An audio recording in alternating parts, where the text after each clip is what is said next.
give you a true story. Please. This is incident happened to me last year. Yeah. I was flying before the COVID, of course. I was flying, and as we were waiting, there is a man who was looking at me and looking at me and looking at me. And in me, I said, I'm sure Allah knows, he's probably like, what is this woman, whatever. And then, La ilaha illallah, that man comes and sits next to me in the plane. And it's 1 hour and a half. And 1.5 hours is all this discussion. He turned to be a priest. He was a priest? Yes. So this is a priest sitting next to you on the plane. And look how it started. And he was, after this, you're living in this or living in that. And he said, you probably noticed I was looking at you in the waiting room, in the waiting area. And I said, yes, I did. And he said, I asked myself, is she a Christian Catholic? Or she may be, and then he said, no. I said, I think she's a Muslim. And all the discussion started. He immediately, you know what he said? He said, what you are wearing reminded me of Mary. So I didn't have to say anything. So you didn't even have to say nothing. The Christian priest, he looks at you and said, what you're wearing is reminding me of, obviously, Jesus' mother, Mary. Exactly. Yeah. The Christian priest told you this. Wow. Exactly. And then we went, and the whole discussion was actually about women's rights in Islam. It's amazing. Yeah. Amazing. Absolutely. People ask me, right? And sisters ask me, Muslims ask me, why do you do it? My first answer, and I want everyone listening to me, learn this. And may Allah subhanahu wa ta'ala put it in your heart as He put it in mine. Ameen. And you say, why you're wearing your head cover, or why you're wearing your Islamic attire? I say, because Allah asked me to do it. Period.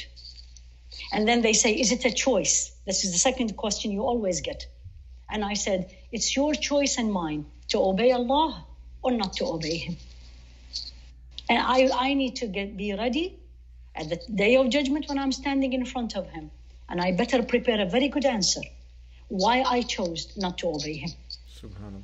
So, you know what I'm saying? Yeah. We really have to look at Islam.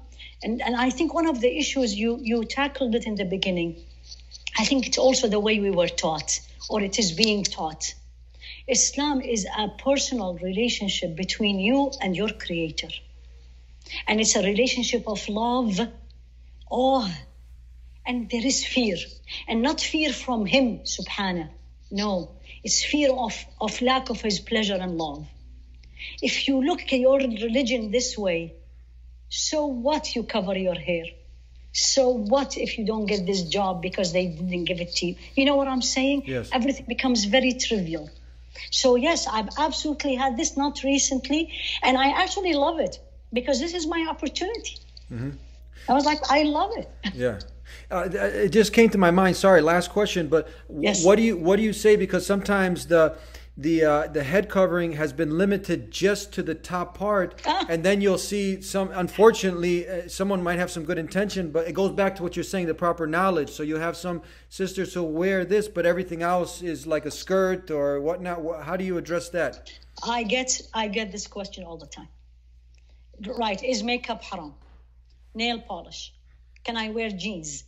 Right? All these questions, everybody asks it. It's not only men, it's men and women and Muslims and non-Muslims. Relevant questions for our times. Yeah, it's important. Yeah. And it is very important. Yeah. And my answer is, you know what? I always try to avoid the word haram and halal unless it's very clear, especially if you're talking to a person who's not yet grounded. Mm-hmm. I say always look at the essence of it. What is the word hijab? Right? And look at it in Surah An-Nur, in chapter The Light in the Quran. Allah subhanahu wa ta'ala said, He didn't say the word hijab there in that context. He actually says, don't show your beauty. Right? Don't show your beauty. So I tell the woman, when they tell me, what should I dress? What do I wear? I said, if you are putting anything on your body that is showing the beauty of your body, you're not doing what Allah wants. Done. Why you're putting makeup? To look more beautiful. Outside.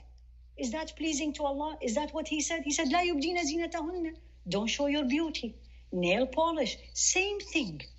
So when I say this to all my beautiful sisters, I said, if I see you and I know what size dress you are wearing, then you need to look at, maybe you are not following exactly what Allah wants. لا يشف ولا يهف ولا يصف. It does not describe the body. You cannot say, you cannot see through. And can I be, and this is to the sisters, can I be elegant? Can I be modern? Can I be looking beautiful in the way pleasing to Allah? The answer is absolutely yes. Alhamdulillah, especially these days. But again, is the influences and the priorities. May Allah teach us all. May Allah make things easy for everybody, for the men to practice, for the women to practice, for the children to practice. May Allah, Allahumma habbib ilayna al-iman wa zayyinhu fi qulubina. You know this dua? Ya Allah, make us love iman, make us love faith, and beautify it in our hearts. And Allah said this in Surah Al-Hadid.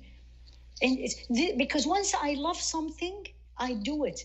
And you know, when I see someone disobeying Allah, you know what's my dua to that person, she or he? Ya Allah, take the love of this disobedient outside their heart. Because if you don't love it, you don't do it. Yes. And Alhamdulillah, may Allah reward you. Thank you so much. And this is why we're sharing this information and talking to someone like you, is because we want the best for all of mankind, especially our brothers and sisters out there. Thank you so much for spending some time with us and sharing all this important advice. Jazakallah khair. It's a pleasure. I loved it. Alhamdulillah Rabbil Alameen. May Allah reward you. Ameen, ameen. Jazakallah khair. People, are you ready for the truth?